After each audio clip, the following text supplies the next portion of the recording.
الحمد للہ وکفا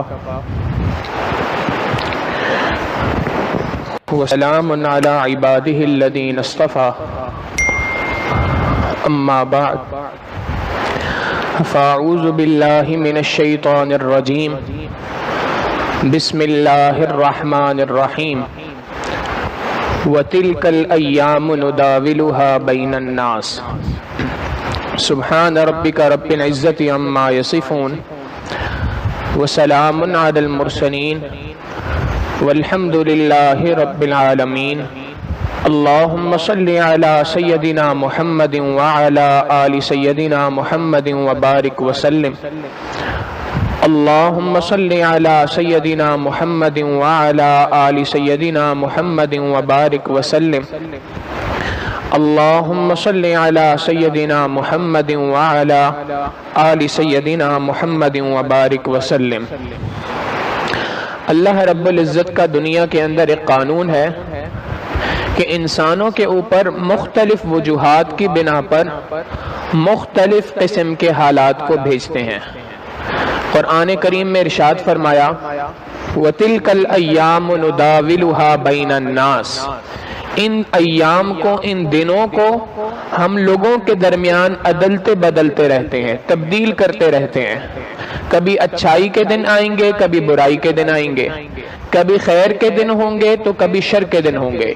یہ سارے کے سارے حالات، سارے کے سارے دن اللہ رب العزت کی جانب سے انسانوں کے اوپر ہوتے ہیں۔ آج ہم جس دور سے گزر رہے ہیں اس کے بارے میں ایک بات بہت پکی ہے، اور وہ یہ ہے کہ ہم اپنی بے علمی اور بے عملی کے ساتھ آج اس دور کے اندر زندہ ہیں جس دور میں پیدا ہونے سے ہمارے علم والے اور عمل والے اکابر اللہ کی پناہ مانگا کرتے تھے۔ ہمارے وہ اکابر جو علم والے بھی تھے، عمل والے بھی تھے، ان دونوں چیزوں کے ساتھ ساتھ وہ اس دور کے اندر زندہ رہنے سے اللہ کی پناہ مانگا کرتے تھے۔ ہم اور آپ اس دور کے اندر اپنی بے علمی اور بے عملی کے ساتھ زندگی گزار رہے ہیں۔ نبی علیہ السلام نے قرب قیامت کی بہت ساری نشانیاں احادیث مبارکہ میں ذکر فرمائی ہیں۔ بعض نشانیاں وہ ہیں جو نبی علیہ السلام کے زمانے سے بہت زیادہ قریب، اور بعض نشانیاں وہ بیان فرمائی جو دجال کے ظہور کے بعد کی نشانیاں ہیں جو بالکل قیامت کے ساتھ ملی ہوئی ہیں، اور بعض نشانیاں وہ بیان فرمائی جو دجال کے ظہور سے پہلے کی نشانیاں ہیں۔ ان دنوں کو کہا جاتا ہے احادیث مبارکہ کی روشنی میں ایام الفتن، فتنوں کے دن۔ حدیث مبارکہ میں آتا ہے نبی علیہ السلام نے فرمایا کہ قرب قیامت کے وقت فتنے اس تیزی کے ساتھ امت کے اوپر آئیں گے جیسے ایک تسبیح ٹوٹتی ہے اور دانے ایک ساتھ تیزی کے ساتھ نیچے گرنا شروع ہوتے ہیں، بالکل اسی طریقے سے امت کے اوپر قیامت کے قریب فتنے اس طریقے سے تیزی سے آنا شروع ہو جائیں گے۔ تو احادیث مبارکہ کے اندر ایک باقاعدہ الگ چیپٹر ہے، ایک باب ہے جس کو ایام الفتن کہا جاتا ہے۔ اس دور کے جتنے مشائخ موجود ہیں، جو محدثین اور بڑے بڑے علماء موجود ہیں، وہ تمام کے تمام اس بات پر متفق ہیں، وہ سارے کے سارے اس بات کو تسلیم کرتے ہیں کہ احادیث مبارکہ کے اندر ایام الفتن، فتنوں کا دور جس دور کو کہا گیا ہے اس دور کی ابتدا اب ہو چکی ہے۔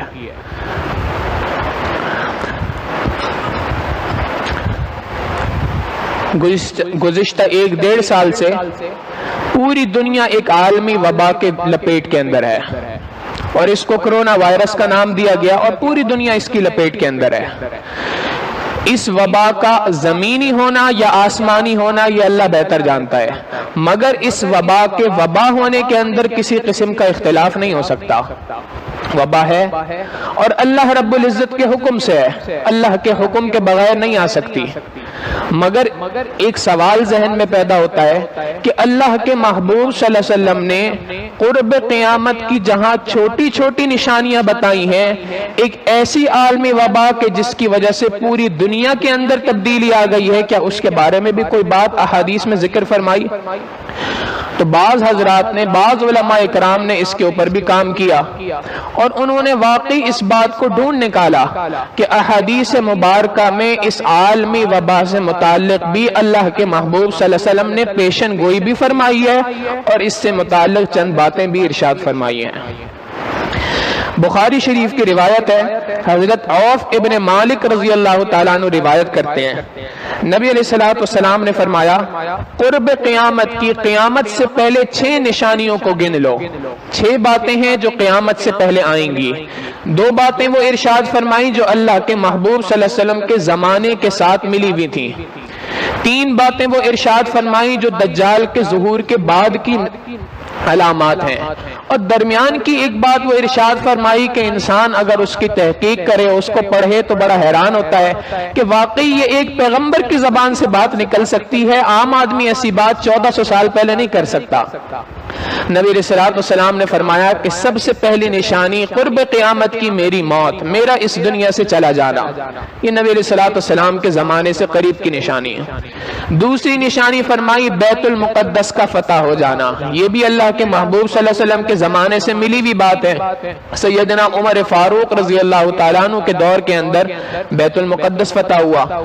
تیسری نشانی وہ بیان فرمائی جو دجال کے ظہور سے بہت زیادہ قریب کی نشانی ہے، اور فرمایا موتان کثرت کے ساتھ اموات واقع ہوں گی۔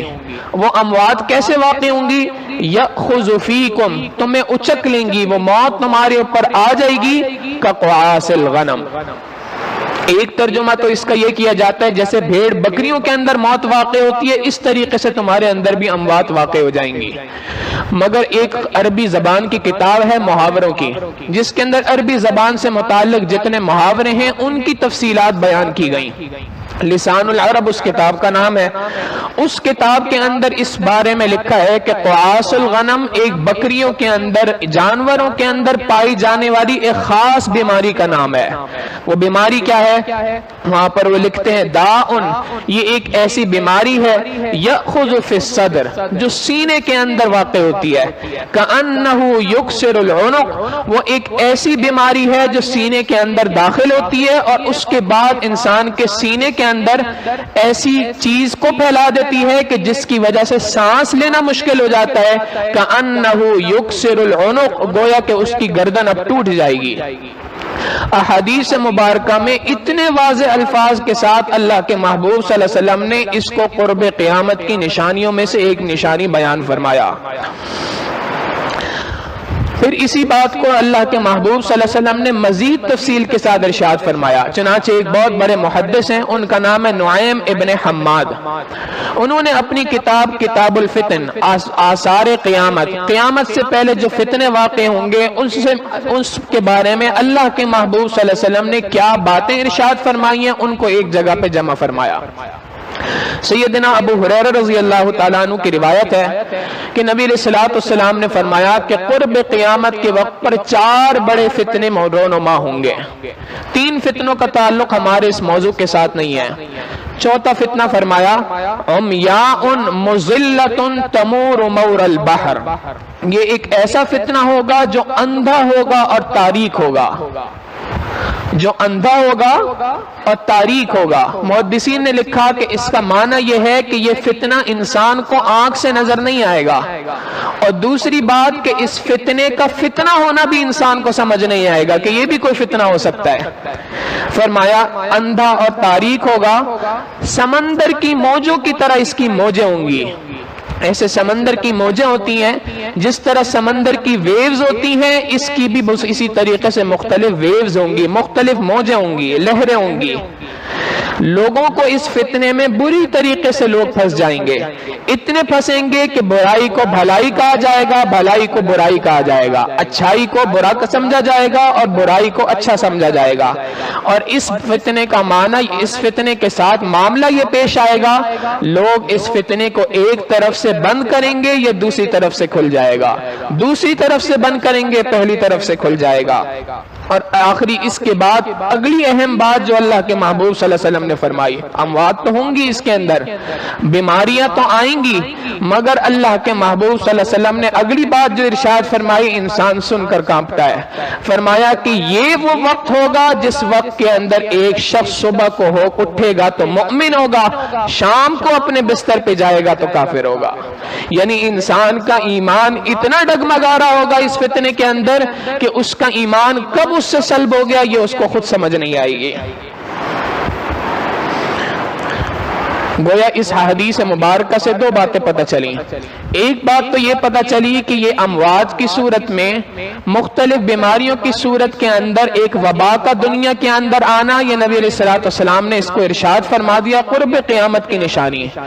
اور ساتھ ہی یہ بات بھی ارشاد فرما دی کہ اس وقت پر سب سے بڑا مسئلہ یہ ہوگا کہ تمہارے عقیدے کے اوپر ضرب لگے گی، تمہارے ایمان کے اوپر ضرب لگے گی، تمہارے لیے ایمان کا بچانا مشکل ہو جائے گا، ایمان کا ڈگمگانا اتنا زیادہ ہو جائے گا کہ کس بندے کے دل سے، اس کے سینے سے ایمان کس وقت پہ چھین لیا گیا اس کے بارے میں کوئی بات نہیں کہی جا سکتی۔ آج ہم اگر اس وبا کے اوپر غور کریں تو 3 مختلف مراحل کے اندر اس وبا کے ذریعے سے انسان کے ایمان کو ڈگمگانے کی باتیں کی جا رہی ہیں۔ انسان کا ایمان کس طریقے سے ڈگمگاتا ہے اس وبا کے اندر 3 طریقوں سے بات سمجھ میں آتی ہے۔ پہلی سٹیج بیان کی کہ پوری دنیا کے اندر یہ بات پھیلا دی، جی وبا پھیل رہی ہے، مساجد کو بند کر دو، مدارس کو بند کر دو، دعوت و تبلیغ کا کام ہے اس کو بند کر دو، خانقاہوں کو بند کر دو۔ کیوں بند کر دو؟ وبا پھیل رہی ہے۔ اس وبا کے پھیلنے کے اوپر خوب اس بات کے اوپر زور دیا گیا، خوب کوشش کی گئی کہ کسی طریقے سے مسلمانوں کے ایمان کے بچانے کے جو مراکز ہیں ان مراکز کو کسی طریقے سے بند کر دیا جائے۔ حرمین کو بند کر دو، طواف کو روک دو۔ کیوں روک دو؟ اس لیے کہ اس کے ذریعے سے مسلمانوں کے ایمان کو بچانے کی محنت ہوتی ہے، اس محنت کو کسی طریقے سے روک دو۔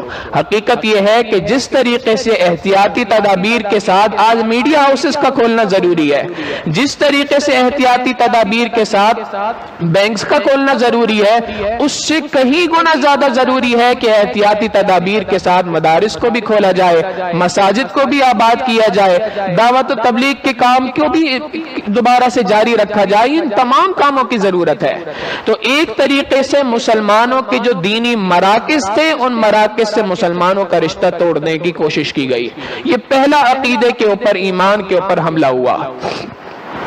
اور اس سے اگلی بات کہ اس وبا کے ذریعے سے، اس بیماری کے ذریعے سے مسلمانوں کے اندر، ایمان والوں کے اندر موت کا ایک خوف بٹھا دیا گیا۔ یہ موت کا خوف اتنا پھیل گیا کہ انسان زندہ رہتے ہوئے بھی مردوں والی زندگی گزار رہا ہے۔ ہر وقت صبح شام جب کسی سے ملو موت کے اس خوف کے اندر مبتلا ہے۔ سینکڑوں لوگوں کو آپ بھی جانتے ہوں گے، ہم بھی جانتے ہیں کہ جنہوں نے اس وبا کے شروع ہونے سے لے کے اب تک اپنے آپ کو گھروں کے اندر قید کیا ہوا ہے۔ مسجد کے اندر نہیں جاتے، اچھے بھلے نمازی تھے، 5 وقت کی نماز کے لیے مسجد کے اندر آتے تھے، جمعے کے لیے مسجد کے اندر آتے تھے، اب عید کے لیے مسجد کے اندر آنا مشکل۔ کیا ہوا جی؟ وبا پھیلی ہوئی ہے، ڈر لگتا ہے کہ کہیں میں اس وبا کی لپیٹ میں نہ آ جاؤں۔ تو ایک موت کا خوف ہے جو ہر بندے کے اوپر طاری کر دیا گیا۔ مسلمان کا حال یہ ہے کہ مومن آدمی موت سے نہیں ڈرا کرتا، مومن آدمی ہمیشہ اس موت کو سینے سے لگاتا ہے، گلے سے لگاتا ہے۔ کیوں؟ حدیث مبارکہ میں آیا، نبی علیہ الصلوۃ والسلام نے فرمایا تحفۃ المؤمن الموت، مومن کے لیے موت جو ہے وہ ایک تحفہ ہے۔ الموت جرسن، یہ موت جو ہے یہ ایک پل ہے، یوصل الحبیب الی الحبیب، ایک دوست کو دوسرے دوست کے ملانے کے کام آتی ہے۔ تو مومن کی اور عام کافر کی زندگی کے اندر بنیادی فرق یہ ہے کہ مومن آدمی کبھی موت سے نہیں ڈرا کرتا۔ اللہ رب العزت قرآن کریم میں ارشاد فرماتے ہیں ان الموت الذی تفرون منہ، اگر تم موت سے فرار اختیار کرنا چاہتے ہو فإنہ ملاقیکم، وہ تو تمہارے پاس آنے والی ہے، وہ آ کر رہے گی تمہارے پاس۔ مومن آدمی موت سے نہیں ڈرا کرتا۔ ہاں اس کا معنی یہ نہیں ہے کہ وہ احتیاطی تدابیر کو اٹھا کر ایک سائڈ پہ کر دیتا ہے، نہیں، وہ احتیاطی تدابیر بھی اختیار کرتا ہے کہ یہ بھی اللہ رب العزت کا حکم ہے، یہ بھی نبی علیہ الصلوۃ والسلام کے فرامین میں سے ایک فرمان ہے، مگر اس کا یقین اللہ رب العزت کی ذات کے اوپر ہوتا ہے۔ اس کو اس بات کا کامل یقین ہوتا ہے کہ یہ سینیٹائزر مجھے نہیں بچا سکتا، یہ ماسک مجھے نہیں بچا سکتا، اگر مجھے بچا سکتا ہے تو اللہ رب العزت کا حکم بچا سکتا ہے۔ ہاں اللہ کا حکم ہے ان چیزوں کو اختیار کرنے کا، احتیاطی تدابیر کو اختیار کرنے کا، تو میں اس کو ضرور اختیار کر رہا ہوں۔ مومن کی زندگی میں اور عام بندے کی زندگی میں بنیادی فرق یہی ہے۔ آپ دیکھیں ابراہیم علیہ السلام آگ کے اندر جا رہے ہیں، جس وقت پر آگ کے اندر چھلانگ لگائی جا رہی ہے، ان کو پھینکا جا رہا ہے، درمیان کے اندر جبرائیل علیہ السلام آتے ہیں اور آ کے پوچھتے ہیں جی میں آپ کی کوئی مدد کر سکتا ہوں، کیا میں آپ کی کوئی مدد کروں؟ تو اس وقت پہ ابراہیم علیہ السلام این اس وقت پہ جب آگ میں گرنے والے ہیں، اللہ رب العزت کی ذات پر اتنا کامل یقین، اس وقت بھی فرما رہے ہیں حسبی سؤالی علمہ بحالی، میرا پروردگار مجھے اس حال میں جانتا ہے، یہ بات میرے لیے کافی ہے۔ تو مومن آدمی کی زندگی کے اندر اور ایک کافر کی زندگی کا ایک بڑا فرق یہ ہے کہ مومن موت سے نہیں ڈرتا، بلکہ اس کے دل کے اندر یہ بات پکی ہو جاتی ہے، یہ بات اندر تک بیٹھی ہوتی ہے کہ اگر اللہ رب العزت نے اس فلاں چیز کو، فلاں بیماری کو میرے مقدر کے اندر لکھ دیا ہے، دنیا کی کوئی طاقت ایسی نہیں ہے جو مجھے اس سے بچا سکے، اور اگر اللہ رب العزت نے اس بات کا فیصلہ کر لیا ہے کہ مجھے اس وبا سے، اس مرض سے بچانا ہے، دنیا کی کوئی طاقت ایسی نہیں ہے کہ جو مجھے اس موت کے، اس مرض کے اندر مبتلا کر سکے۔ مومن کی زندگی میں اور عام بندے کی زندگی کا بڑا فرق یہ ہے، ہم سے اس وبا کے اندر، ان امراض کے اندر ایک بنیادی ہمارے عقیدے کے اوپر چوٹ یہ پڑی ہے۔ انسانوں کے لیے ان تمام چیزوں کو ایسے بنا کے پیش کر دیا گیا گویا یہی خدا ہے، یہی انسان کو بچانے والی چیزیں ہیں۔ بتوں سے تجھ کو امیدیں، خدا سے نا امیدی، بتوں سے تجھ کو امیدیں، خدا سے نا امیدی، مجھے بتا تو صحیح اور کافری کیا ہے۔ کفر اس کے علاوہ کہتے کس چیز کو ہیں؟ تو پہلا کام تو یہ کیا گیا کہ مسلمانوں کے جو روحانی مراکز ہیں جہاں سے ایمان کے بچانے کی محنت ہوا کرتی ہے، ان کو بند کرنے کی کوشش کی گئی۔ انسان کے ایمان پر پہلا حملہ۔ دوسرا حملہ کہ انسان کے لیے جو مختلف میڈیسنز ہیں، مختلف احتیاطی تدابیر ہیں، ان کو اس طریقے سے بنا کے پیش کر دیا گیا کہ اگر ان کو اختیار نہیں کرو گے تو اس صورت میں تم اس سے بچ نہیں سکتے۔ اور تیسری بات جو ان دونوں سے بہت زیادہ اہم ہے، اور یہ بات یہاں پر بیٹھ کے کرنے سے پہلے اس کی خوب تحقیق ہوئی ہے، یہ ایسی ہوا کے اندر فائرنگ نہیں ہے، اور وہ بات یہ ہے کہ ایک حدیث مبارکہ ہے، نبی صلی اللہ علیہ وسلم نے فرمایا قرب قیامت کے وقت پر شرم و حیا انسان کے اندر سے رخصت ہو جائے گی۔ کیسے رخصت ہو جائے گی؟ ایک حدیث مبارکہ میں فرمایا یہاں تک رخصت ہو جائے گی کہ ایک چلتی سڑک کے اوپر ایک مرد اور ایک عورت بدکاری کے چلتی سڑک کے اوپر کھلم کھلا مرتکب ہو جائیں گے، اس وقت کا سب سے بڑا مومن آدمی، سب سے بڑا ایمان والا وہ شخص ہوگا جو ان کو اتنی بات کہہ سکے کہ بھائی تھوڑا سا سائڈ پہ ہو جاؤ۔ شرم و حیا انسان کے اندر سے اس حد تک رخصت ہو جائے گی۔ اب انسان حیران ہوتا ہے کہ ایمان بھی دل کے اندر موجود ہو، ایمان بھی موجود ہو، اس کے ساتھ شرم و حیا اس حد تک کیسے رخصت ہو سکتی ہے؟ دنیا کے اندر جو شیاطین کے اعلی کار ہیں انہوں نے اس کے اوپر بڑی تحقیقات کی، انہوں نے تحقیقات کی کہ انسان کے اندر یہ جو شرم و حیا کا مادہ ہوتا ہے، شرم و حیا کا مادہ ایمان کے بارے میں جو انسان کی جذباتی کیفیت ہوتی ہے کہ نبی علیہ الصلوۃ والسلام کے بارے میں کوئی بات کی جائے انسان کے جذبات اٹھتے ہیں، بھڑک اٹھتے ہیں، اللہ رب العزت کی وحدانیت کے اوپر کوئی بات کی جائے انسان کے جذبات بھڑک اٹھتے ہیں۔ تو یہ کیسے ممکن ہے؟ یہ کیا چیز ہے کہ جس کی وجہ سے ان کے اندر یہ جذبات آتے ہیں؟ انہوں نے اس کے اوپر خوب تحقیقات کی۔ چنانچہ ایک چیز انسان کے اندر ہوتی ہے جس کو کہتے ہیں ڈی این اے. انہوں نے اس ڈی این اے کے اوپر بہت زیادہ تحقیقات کی. Behavioural aspect of D N A, اس کے اوپر انہوں نے خوب تحقیقات کی، اور تحقیقات کرنے کے بعد وہ اس نتیجے کے اوپر پہنچے کہ انسان کے اندر ایک چیز ہے جس کو کہا جاتا، جس کو انہوں نے نام دیا گاڈ جین. یہ گاڈ جین کیا چیز ہے؟ ایک آسان سے سمجھنے کے لیے ہم یوں مثال دے سکتے ہیں جیسے انسان کے جسم کے اندر مختلف سیل ہوتے ہیں، اسی طریقے سے ایک سیل ہے. سمجھنے کے لیے یہ بات کہی جا سکتی ہے. انہوں نے کہا کہ یہ سیل جس بندے کے اندر موجود ہوتا ہے تو یہ اس بندے کے اندر ایمان کے جذبے کو بڑھاتا ہے، اور جتنا زیادہ یہ سیل موجود ہوتا ہے اتنی زیادہ انسان کے اندر شرم و حیا موجود ہوتی ہے، اور جب یہ سیل ختم ہو جائے یا کمزور پڑ جائے، کم ہو جائے، تو اس وقت پر اس کے اندر سے یہ جو شرم و حیا کا مادہ ہے یہ کم ہونا شروع ہو جاتا ہے. انہوں نے اس کے اوپر پوری تحقیق کی، اور ان کی یہ پوری تحقیق آج دنیا کے اندر ایک کتاب کے نام پر چھپی ہوئی ہے، The God Gene How Faith is Hardwired into Our Genes. اس کتاب کے اندر انہوں نے پوری اپنی تحقیقات کو پیش کیا، اور اس کے بعد وہ یہ بات کرتے ہیں، یہ تحقیق 2005 کے اندر ہوئی، اور 2005 کی اس تحقیق کے بعد وہ اس نتیجے کے اوپر پہنچے کہ اگر کسی بیماری کے بعد کسی انجیکشن کے ذریعے سے کوئی دوا انسان کے اندر پہنچائی جائے تو اس دوا کے ذریعے سے ایک ایسی چیز انسان کے جسم میں پہنچائی جا سکتی ہے جس سے گاڈ جین انسان کی تباہ ہو جائے، یہ گاڈ جین ختم ہو جائے، یہ سیل ڈسٹرائے ہو جائے، اور اس کے ڈسٹرائے ہونے کے بعد انسان کے اندر سے شرم و حیا کا مادہ رخصت ہو جائے گا. اس مادے کا انسان کے اندر سے ختم ہو جانا بہت آسان چیز ہے.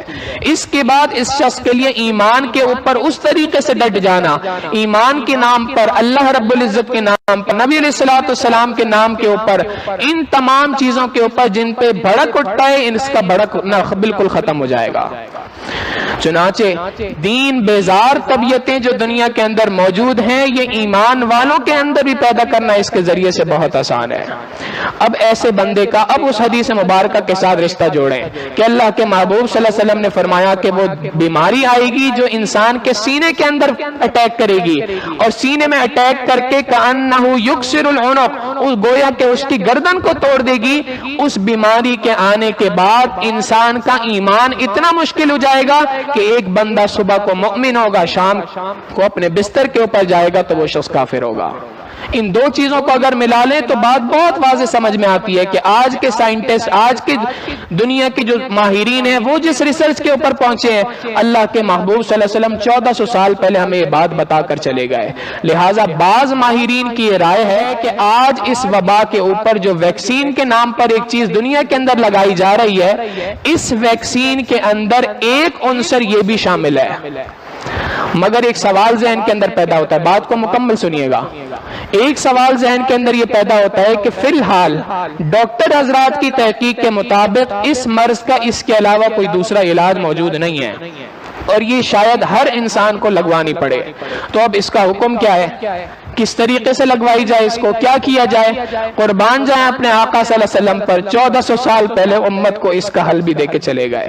نبی علیہ الصلوۃ والسلام نے اسی حدیث مبارکہ کے آخر میں فرمایا کہ ایمان اتنا ڈگمگائے گا، اور آگے فرمایا وَلَا يَنْجُو مِنْهَا إِلَّا مَنْ دَعَا كَدُعَاءِ الْغَرْقِ فِي الْبَحْرِ. اللہ کے محبوب صلی اللہ علیہ وسلم نے یہ بات نہیں فرمائی کہ اس کے اندر کسی بیماری کا علاج نہ کرنا، یہ بات ارشاد نہیں فرمائی کہ اس بیماری سے تمہاری موت واقع نہیں ہوں گی، بلکہ فرمایا اموات تو واقع ہوں گی، بیماری بھی لگے گی، اس کا علاج بھی تم اختیار کرو گے. اس وبا سے، اس فتنے سے بچنے کا طریقہ یہ ہے کہ اس فتنے سے وہی شخص بچ سکتا ہے کہ جو اس طریقے سے دعا مانگنے کا اہتمام کرے جس طریقے سے ڈوبتے سمندر کے اندر انسان دعا مانگ رہا ہوتا ہے. ایک آدمی کو پتا ہو کہ میں سمندر کے اندر ڈوب رہا ہوں، اس وقت پہ جس آہوزاری کے ساتھ، جس گریہ کے ساتھ، جس طریقے سے وہ اللہ رب العزت سے دعا کرے گا، جب انسان اسی طریقے سے اللہ رب العزت کے سامنے دعائیں مانگنا شروع کرے گا، اس طریقے سے ڈوب کر اللہ رب العزت کے سامنے دعائیں مانگے گا، ایسا شخص اس فتنے سے محفوظ ہو جائے گا.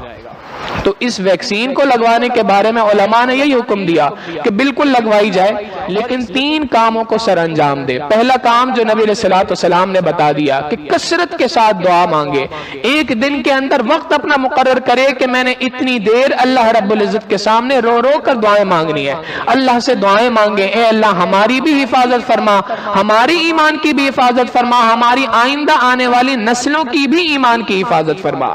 تو پہلا کام یہ کہ خوب گریہ زاری کے ساتھ، خوب آہ و بکا کے ساتھ اللہ رب العزت کے سامنے دعائیں مانگیں۔ دوسری بات، ہمارے اکابرین نے، بزرگوں نے یہ بات لکھی کہ حضرت خالد ابن ولید رضی اللہ تعالیٰ عنہ کا واقعہ ہے کہ جب ان کو کفار نے زہر کی شیشی پیش کی کہ آپ اس کو پیئیں، تو انہوں نے اس کو پینے کے ساتھ دعا پڑھی، بسم اللہ الذی لا یضر مع اسمہ شیء فی الارض ولا فی السماء وہو السمیع العلیم۔ اس دعا کو یاد کر لیں، چلتے پھرتے اس کو پڑھنے کا اہتمام کریں، خاص طور پہ جب ویکسین لگوانی ہو تو اس وقت پہ اس دعا کا اہتمام کریں۔ اللہ رب العزت اس کی برکت سے مضر اثرات سے انسان کی حفاظت فرما دیں گے۔ اور تیسری بات ارشاد فرمائی کہ اس ویکسین کے لگوانے کے بعد اللہ والوں کی صحبت کو اختیار کرنا جیسے پہلے ضروری تھا، اب اس ویکسین کے لگوانے کے بعد شاید کچھ زیادہ ضروری ہے کہ یہ وہ صحبت ایک ایسی چیز ہے کہ جس کے اندر اللہ رب العزت کے محبوب صلی اللہ علیہ وسلم کی زبان فیض ترجمان سے بات نکلی ہے۔ نبی علیہ الصلوۃ والسلام نے یہ بات فرمائی کہ ان اللہ والوں کی صحبت کو اختیار کرنے کی برکت سے اللہ رب العزت انسان کے ایمان کی حفاظت فرما دیتے ہیں۔ تو ایمان کی حفاظت کے لیے ان 3 کاموں کو سر انجام دیں اور اللہ رب العزت کی ذات پہ بھروسہ رکھیں کہ پروردگار عالم کے ساتھ ہمارا تعلق قائم ہوگا۔ اللہ رب العزت چاہیں گے تو ہر چیز کے مضر اثرات کو ہم سے دور فرما سکتے ہیں۔ اللہ رب العزت ہماری بھی نسلوں کی ایمان کی حفاظت فرمائے، ہماری آنے والے نسلوں کی ایمان کی بھی حفاظت فرمائے۔